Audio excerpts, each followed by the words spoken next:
قلوبهم وضوح العارفين وضوح على آله وأصحابه أجمعين إلى حضرة سلطان العارفين سيدنا الشيخ عبد القادر الجيلاني رضي الله عنه سيدنا الشيخ بالحسن علي الشاذلي رضي الله عنه إلى حضرة جميع مشايخنا مشايخ مشايخنا الأحياء منهم والأموات وعشرهم وتنبيت عن الدين عن رحمه وحديثه بالذي تعلمنا وعلمنا سيدنا الإمام محمد بن الشافعي وإلى حضرة جهد الشيخ محمد نواف بن عمر الأجلال وشهاد بن الرحمن رحمهم الله وأجركم الله. الفاتحة. أعوذ بالله من الشيطان الرجيم. بسم الله الرحمن الرحيم.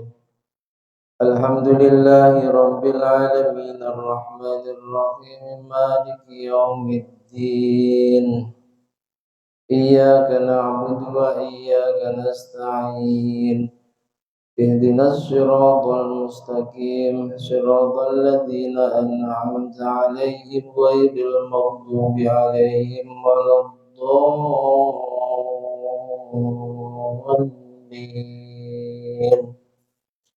رب اغفر لي ولوالدي وللمؤمنين آمين.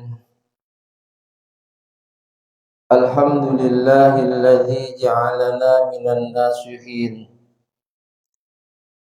وألهمنا بعلوم العلماء الراشدين والصلاة والسلام على أشرف الأنبياء وإمام المرسلين سيدنا ومولانا محمد وعلى آله وأصحابه أجمعين. سبحانك لا علم لنا إلا ما علمتنا إنك أنت العليم الحكيم. رب اشرح لي صدري ويسر لي أمري واحلل عقدة من لساني yafqahu qawli amin. Amma ba'd. Yang sangat kami hormati, kami muliakan segenap jajaran pengurus dan Dewan Kemakmuran Masjid An-Nur Perumahan Kurnia Jaya Alam. Yang juga sangat kami hormati, kami muliakan Bapak-bapak, ibu-ibu, hadirin wal hadirat jamaah sholat subuh Masjid An-Nur, kaum muslimin muslimat, mukminin mukminat, rahimana wa rahimakumullah wa as'adakumullah. Alhamdulillah wa syukru ala ni'amillah. Mari tiada pernah bosan senantiasa kita panjatkan kehadirat Allah Subhanahu wa ta'ala sebagai bukti syukur bil lisan kita kepadanya yang sampai pada saat ini masih berkenan melimpahkan banyak rahmat, nikmat, taufik, hidayah serta inayahnya kepada kita sehingga kembali kita bisa menjaga keistiqomahan kita melaksanakan sholat fardu subuh secara berjamaah dan kita lanjutkan dengan duduk di majelis ilmu setelah sholat fardu berjamaah. Mudah-mudahan dengan segala kekurangan majelis kita ini Allah berkenan meridhoi dan menerimanya menjadi majelis yang membawa barokah, manfaat, juga membawa maslahah untuk agama, dunia dan akhirat kita. Amin amin Allahumma amin. Sholawat salam semoga senantiasa tercurah limpahkan kehadiran beliau junjungan alam sang pembawa pelita Islam Nabi Agung Muhammad sallallahu alaihi wasallam biqaulina Allahumma salli wa sallim ala sayyidina Muhammad wa ala ali sayyidina Muhammad. Bapak Ibu hadirin wal hadirat jamaah semuanya yang dirahmati Allah. Kajian kitab Nashaikhul Ibad kita pagi hari ini memasuki makalah yang ke-16. Bismillahirrahmanirrahim. Qala al-muallif rahimahullahu ta'ala wa nafa'ana bihi wa bi ulumihi wa bi asrarihi wa bi anwarihi fid dharaini amin. Wal maqalatu sadisa asyrah, paling bawah ini ya. Makalah yang ke-16 an ba'dil hukama, dari sebagian ulama ahli hikmah. Jadi ada istilah ulama, kubara, hukama. Sebagian ulama menjelaskan ada ulama yang memang alim, sangat menguasai ilmu syariat, ilmu zahir. Ada ulama yang kecuali menguasai ilmu syariat, ilmu zahir, juga sangat menguasai ilmu batin. Yang hukama ini sebagian ulama mengatakan itulah ahlullah, keluarganya Allah yang ada di dunia, para kekasihnya Allah. Sebagian ulama ahli hikmah ini mengatakan baina yadayit taqwa ay amamat taqwa khamsu aqabat. Di depan takwa itu ada 5 jalan yang berkelok-kelok, 5 jalan yang sulit untuk dilalui, di mana ketika seseorang bisa melewati 5 jalan yang berkelok-kelok, yang tidak semua orang bisa melewatinya, maka sungguh nalat taqwa, dia akan memperoleh takwa yang sebenarnya, akan memperoleh hakikat takwa. Apa takwa yang sebenarnya? Wahiyya tarku muradatun nafsi wa mujanabatun nahyillah. Orang itu takwanya sempurna ketika mereka benar-benar mampu meninggalkan keinginan nafsunya, di mana karakteristik nafsu itu selalu mengajak manusia melakukan keburukan.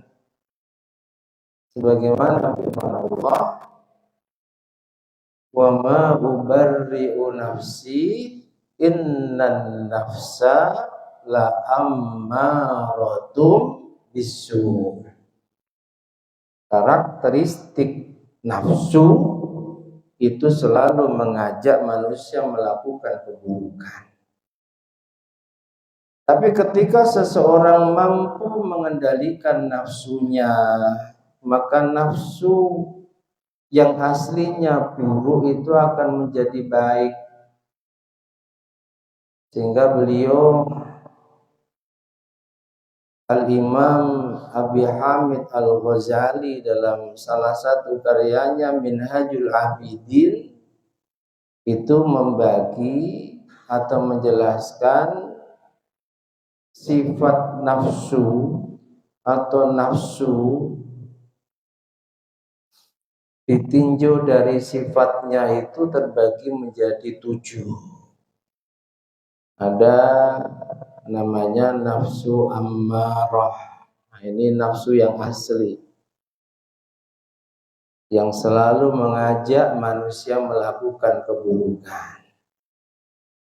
Ada yang namanya nafsul lawamah, nafsu yang mengajak manusia selalu mencela sesuatu.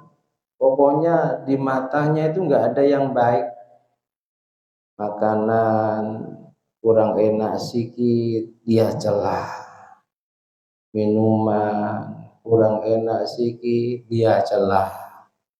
Punya karyawan, kerjaannya kurang baik sedikit, dicela. Ini orang yang dikuasai nafsu lawamah.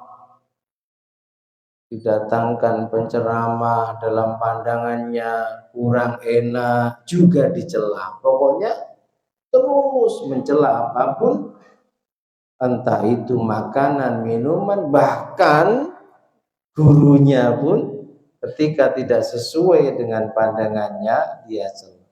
Ini orang yang dikuasai oleh nafsu yang disebut nafsul lawamah.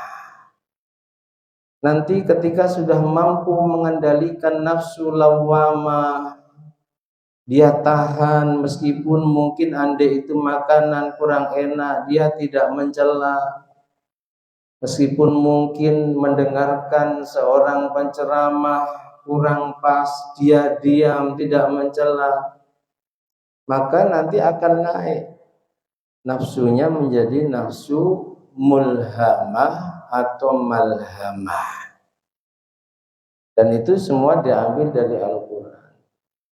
Nafsu lawamah, ada ayat la uqsimu bin nafsil lawamah.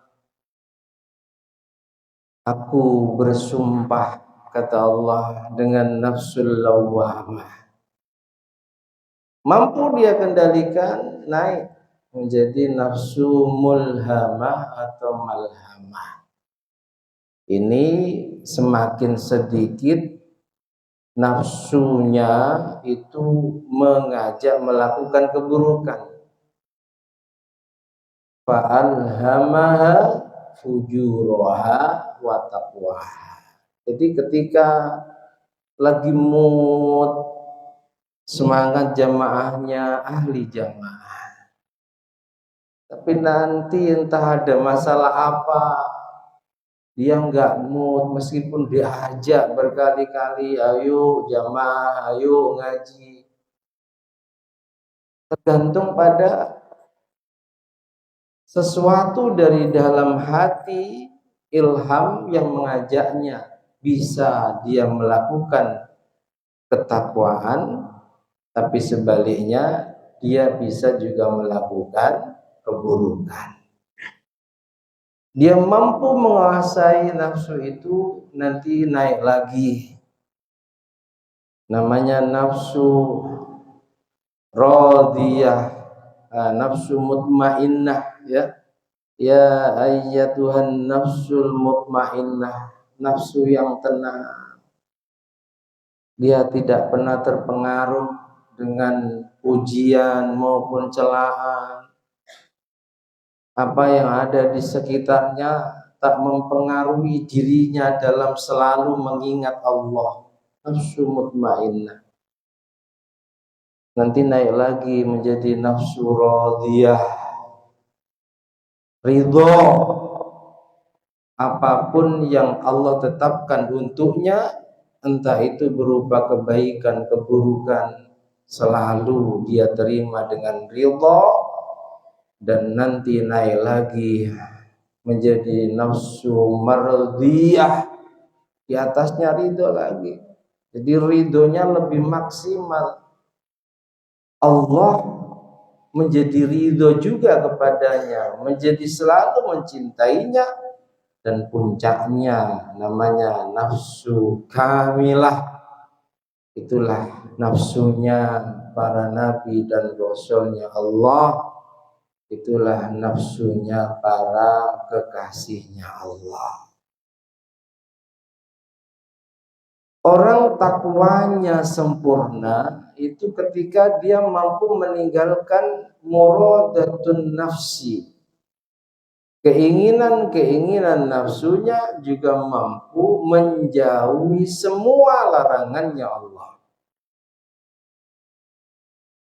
Dan akan sampai di sana harus melewati 5 perkara yang karena saking sulitnya itu diibaratkan oleh para ulama seperti jalan sempit yang berliku-liku. Sudah naik berliku-liku, kanan kirinya jurang, terpleset, hancur dan binasa dia. 5 perkara itu Bapak Ibu jemaah semuanya yang dirahmati Allah, awwaluha ikhtiyarus syiddah 'alan ni'mah. Yang pertama, seseorang akan mempunyai ketakwaan yang sempurna ketika dia lebih memilih syiddah. Syiddah itu kepayahan dibanding memilih tamattu, berbagai macam kenikmatan.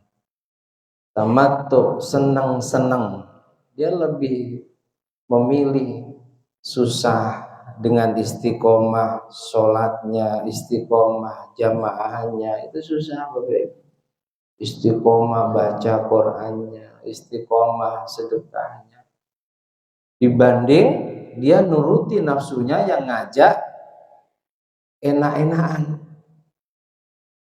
Enak-enakan itu apa? Ya di saat yang lain bismillah maksa dirinya terus menjaga jamaah, dia santai saja. Di saat yang lain bersusah payah meskipun berat, istiqomah menjaga bacaan Qur'annya, menjaga zikirnya, menjaga sholat sunnahnya, menjaga sedekahnya, dia nggak mau melakukan itu. Yang dipilih tamattu, enak-enakan, merasakan berbagai macam kenikmatan, tidak mau berpayah-payah, melawan nafsunya sehingga dia bisa istiqomah melaksanakan ketaatan. Ini satu. Yang kedua, ikhtiyarul juhud. Orang akan mencapai ketakwaan yang sempurna ketika dia lebih memilih bersungguh-sungguh al-rahah dibanding santai. Aizawalat ta'ab, enggak mau bersusah payah. Ya.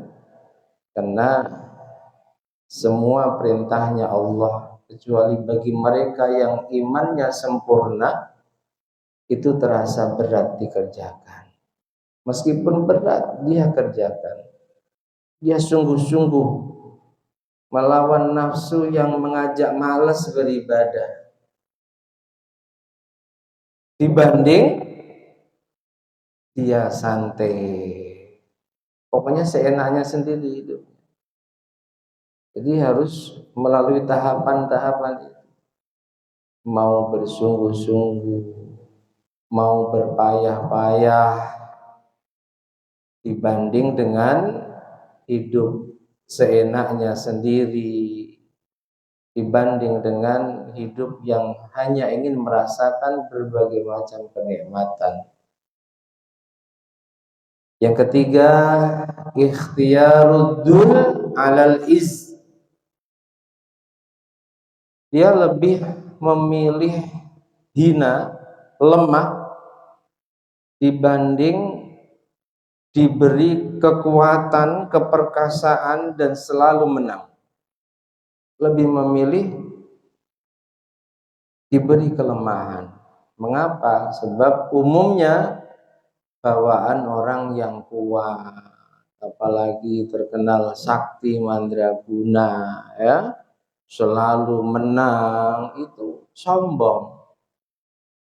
Jangan pernah bermimpi orang yang sombong itu akan menjadi pribadi takwa. Gak akan sampai ke sana.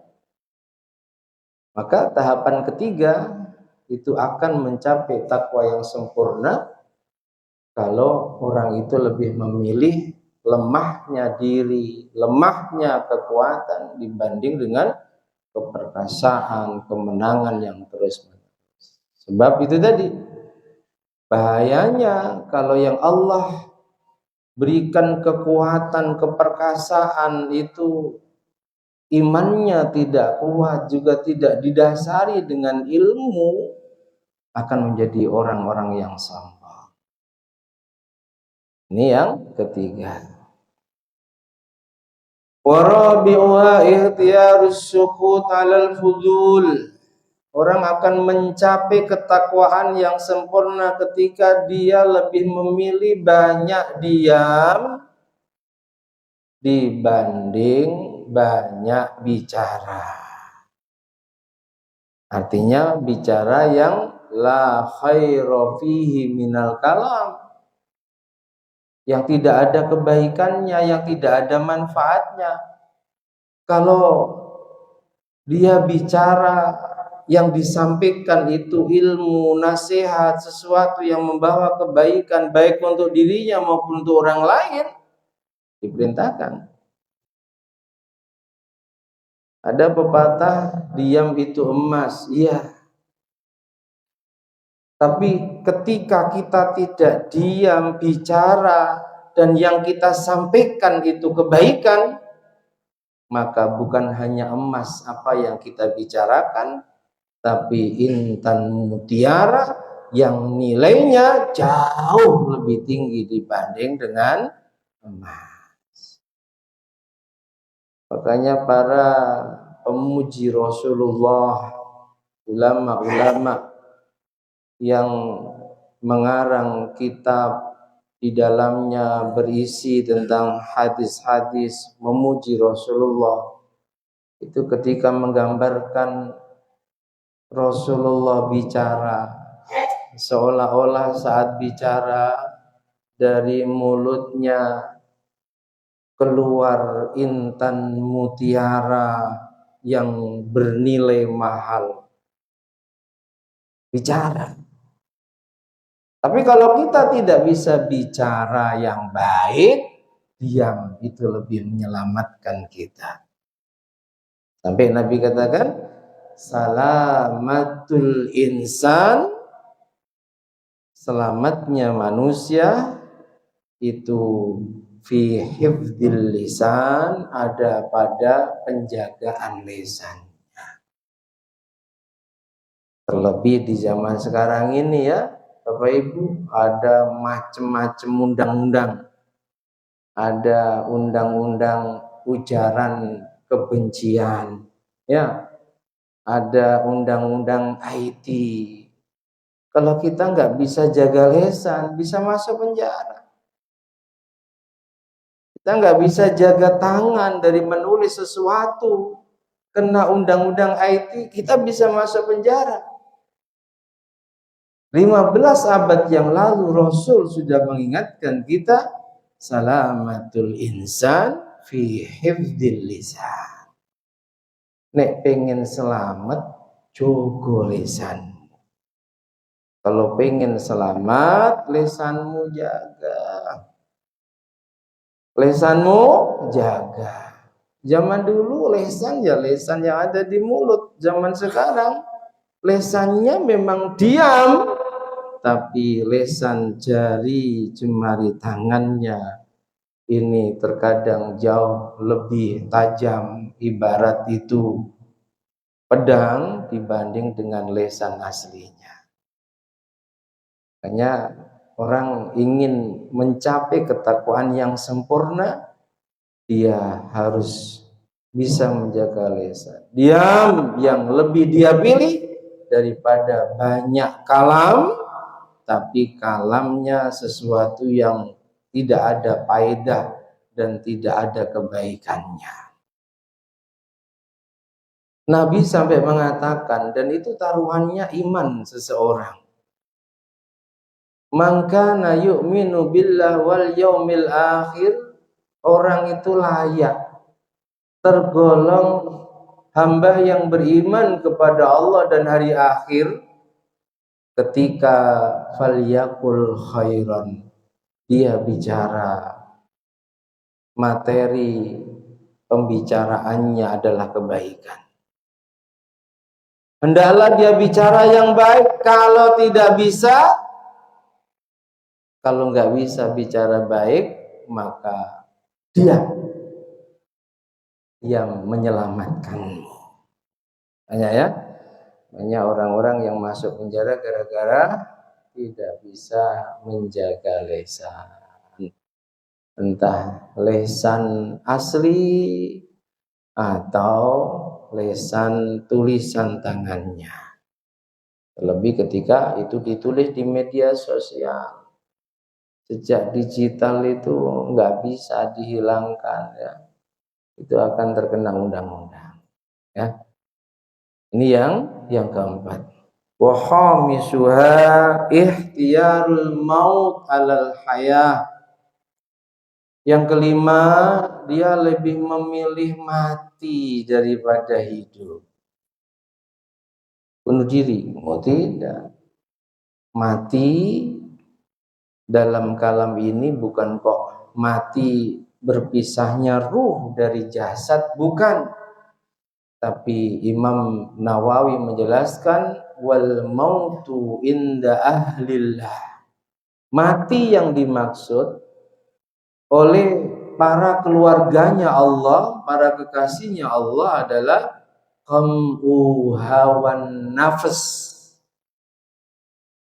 Qam'u hawan nafs, mencegah hawa nafsunya dari melakukan hal yang dilarang oleh Allah. Dia mampu mengendalikan sehingga nafsu yang mengajak dia melakukan keburukan itu dia mampu kalahkan.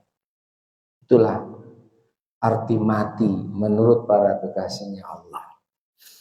Faman mata an hawa, orang yang mati dari hawa nafsunya, mampu mengendalikan, melawan, menahan keinginan hawa nafsunya, faqad hayya, maka sungguh dialah orang yang hidup sejahtera. Hakikatnya dialah orang yang hidup sejahtera.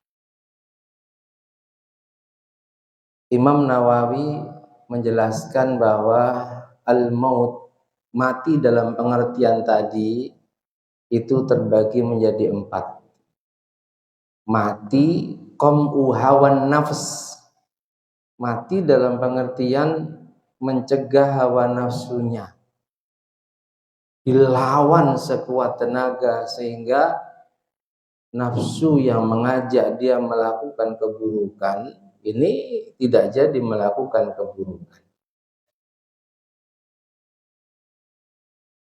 Kematian dalam pengertian itu terbagi menjadi 4. Yang pertama namanya kematian yang berwarna merah, mati merah. Yang kedua mautun abyad, mati putih, kematian yang berwarna putih. Yang ketiga mautun aswad, kematian yang berwarna hitam. Mautun akhdar, kematian yang berwarna hijau. Apa yang dimaksud mati yang berwarna merah? Ai mukhalafatun nafsi, mati rasa ingin nuruti hawa nafsunya, sudah nggak ingin lagi, nafsunya pengen apapun sudah, dia mati rasa untuk mengikuti keinginan nafsunya. Ini mautun ahmar, kematian yang berwarna merah. Huwa mukhalafatun nafs. Rasa lapar itu bagaimana? Ya tidak punya rasa lapar, sehingga nggak perlu banyak makan, menyedikitkan makan, sering digunakan untuk berpuasa.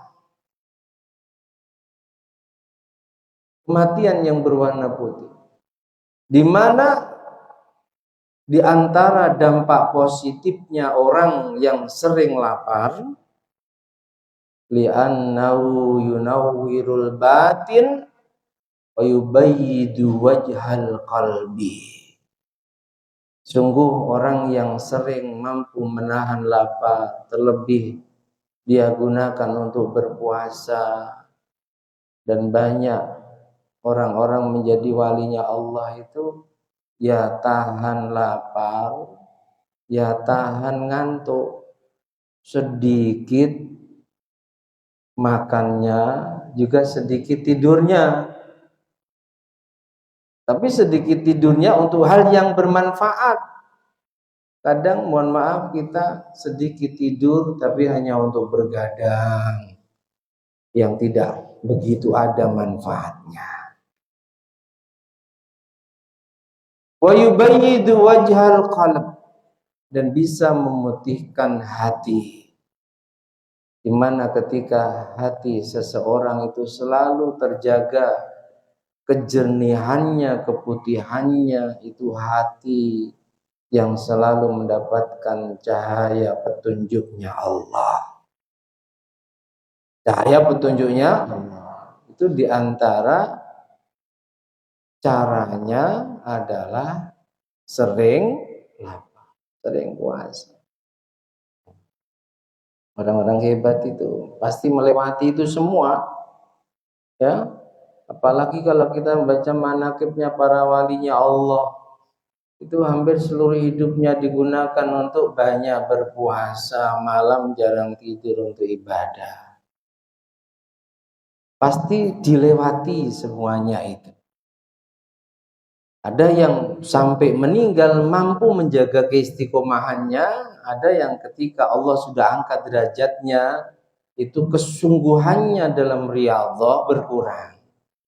Tapi pasti dilewati tahapan-tahapan, sering puasa, jarang tidur, banyak sholat malam, banyak zikir, sampai mulutnya berdarah-darah. Ya, Mbah Munawwir Krapya itu mengapa anak keturunannya bisa dikatakan semuanya ahli Quran, hafal Quran, itu riyadhahnya sampai pada tahap baca Quran tak berhenti sehingga mulut beliau berdarah-darah. Paksa terus baca Quran dan beliau hafal Quran. Nah kita pengennya hanya langsung hebat, tapi tahapan-tahapan yang dilalui oleh orang-orang yang hebat itu kita tidak mau melakukannya. Pengennya langsung hebat seperti ulama A, ulama B. Padahal itu semua butuh proses, berpayah-payah, kesungguhan dalam menjaga keistiqomahan beribadah dan seterusnya. Ini namanya kematian yang berwarna putih. Faman mata syab'u hayyat fatonatuhu. Orang yang mati rasa laparnya, artinya dia sudah nggak pengen kenyang, nggak terasa dia lapar meskipun sedikit yang dia makan, maka di antara dampak positifnya Allah akan hidupkan kecerdasannya. Sampai dulu ketika kita mondok yang sering didawuhkan para masyayikh kita, al-hikmah, Hikmah. Hikmah itu apa sih? Dalam Quran ada ayat wa may yu'tal hikmah. Barang siapa yang Allah kasih hikmah, faqad utiya khairan katsira, maka sungguh Allah akan memberikan kebaikan yang sangat banyak. Hikmah dalam ayat itu ditafsiri oleh para ulama al ilmun nafi, ilmu yang bermanfaat. Ada makalah yang selalu dinasihatkan guru-guru kita saat kita masih nyantri di pesantren, itu al hikmah la taskunu fil ma'idati muliat bitta'ah. Hikmah, ilmu yang manfaat, di mana ketika seseorang Allah anugerahkan ilmu yang manfaat, Allah janjikan wa may yu'tal hikmah faqad utiya khairan katsira. Allah akan kasih kebaikan yang sangat banyak. Bisa berupa keluarganya tentrem, anak-anaknya soleh-solehah, rizkinya lancar, menjadi para penghafal Quran, dan kebaikan-kebaikan banyak lainnya. Itu tidak akan bertempat pada seseorang yang punya maidah, punya waduk. Kita baca salah sedikit saja artinya beda, ya. Kalau maidah, ma-nya panjang, i-nya pakai hamzah, itu artinya hidangan. Nabi Isa pernah ditantang kaumnya, kalau memang engkau wahai Isa benar-benar Nabi dan Rasulnya Allah, turunkan hidangan dari langit. Lalu Nabi Isa berdoa, Allahumma rabbana anzil alaina ma'idatan minas sama. Ya Allah, turunkan kepada kami hidangan dari langit. Takunu lana idal li awwalina wa akhirina wa ayatan minka warzuqna wa anta khairur razikin. Ma'idah, hidangan turun benar, dimakan oleh kaum Bani Israel yang jumlahnya ribuan, semua kenyang gak habis. Tapi apakah ketika mereka sudah menyaksikan kemukjizatannya Nabi Isa semuanya beriman? Tidak. Itulah berharganya iman. Karena hanya orang-orang yang dipilih oleh Allah yang Allah kasih iman. Malah akhirnya Nabi Isa dituduh tukang sihir lah, inilah dan seterusnya. Maidah.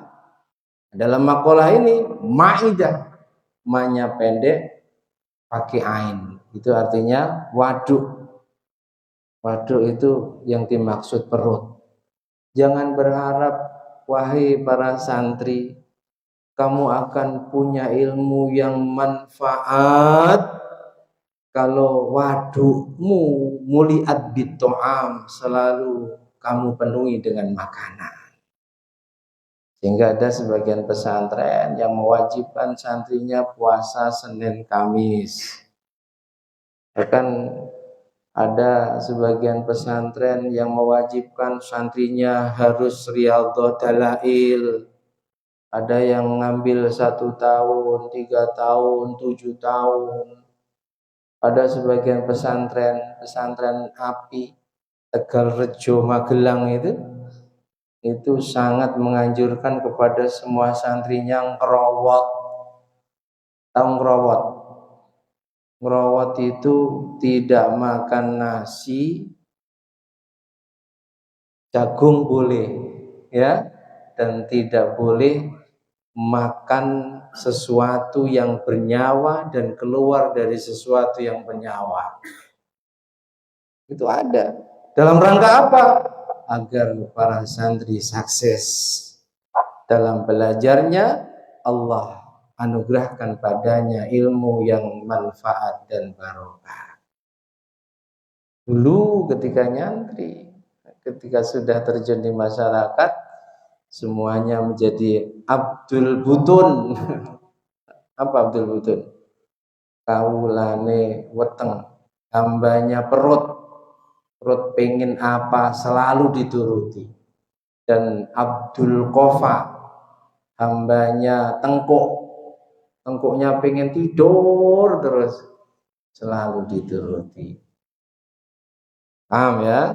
Tapi dulu ketika menjadi santri, rata-rata yang di pesantren salaf ya, itu minimal Senin Kamis, itu sangat dianjurkan.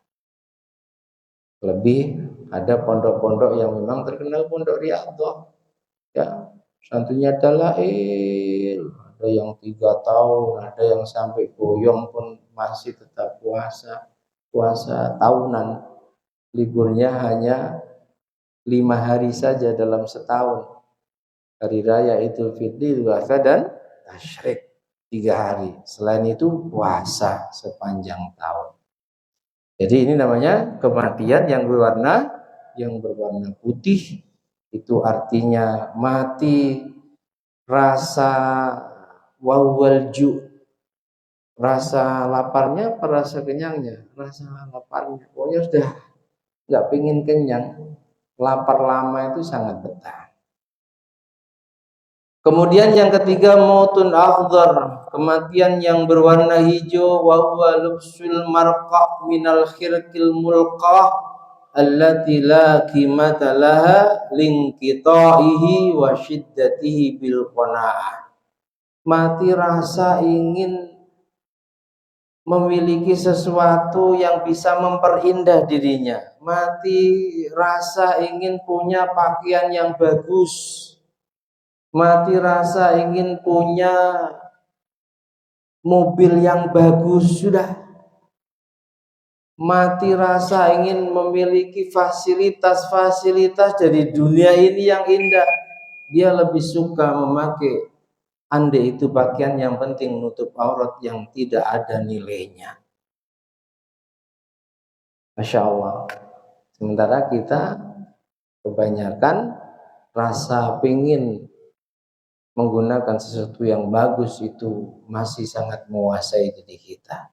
Ini kematian hijau.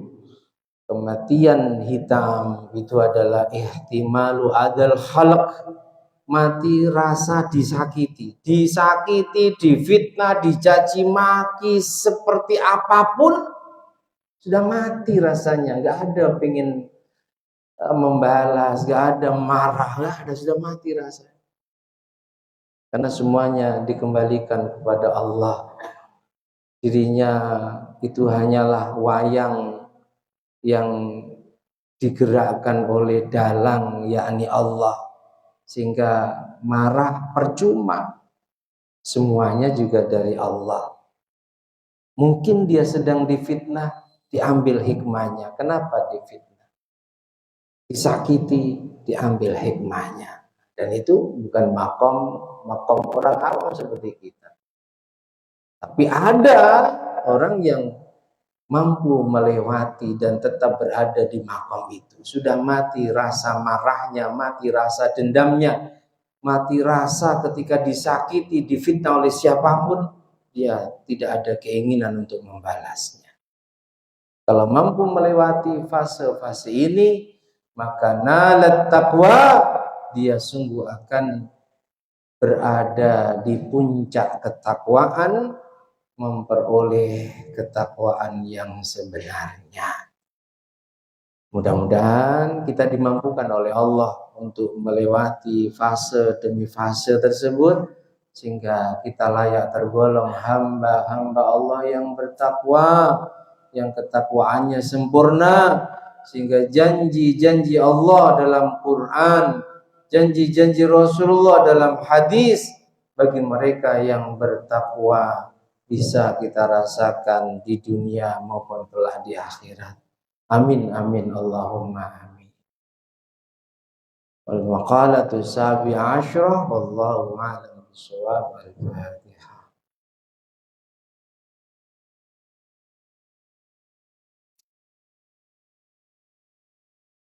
Bismillahirrahmanirrahim. Alhamdulillahi rabbil alamin. Allahumma shalli wa sallim ala sayyidina Muhammad wa ali sayyidina Muhammad. Ij'al ya Allah jama'ana hadza jam'an marhuma waj'al tafarruqana min ba'dihi tafarruqan ma'suma. Allahumma anfa'na ma 'allamtana wa 'allimna ma yanfa'una wa zidna ilman nafi'a wa amalan shalihan.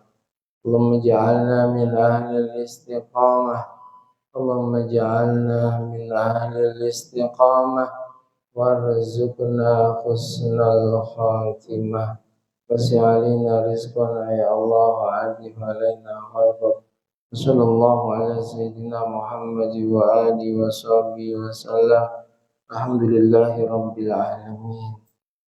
Bismillahirrahmanirrahim. Qul inna al-insana lafi khusrin illa alladhina amanu wa amilus solihati wa tawassaw bil haqqi wa tawassaw bis sabr. Subhanakallahumma bihamdika asyhadu an la ilaha illa anta astaghfiruka wa atubu ilaik. Subhanallah wa bihamdi adada khalqi wa ridha nafsi wa zinata arshih wa midada kalimati. Subhanallah wa bihamdi adada khalqi wa ridha nafsi wa zinata arshih wa midada kalimati. Subhanallah wa bihamdi adada khalqi wa ridha nafsi wa zinata arshih wa midada kalimati. Subhanallah walhamdulillah wa la ilaha illallah wallahu akbar wa la hawla wa la quwwata illa billahil aliyyil azim. Adada ma 'alima Allah wa zinata ma 'alima Allah wa mil'a ma 'alima Allah. Demikian, ada kurang dan lebihnya mohon maaf. Akhirul kalam. Hadanallahu wa iyyakum ajma'in wal 'afwu minkum. Wassalamualaikum warahmatullahi wabarakatuh. Sallu ala Nabi Muhammad.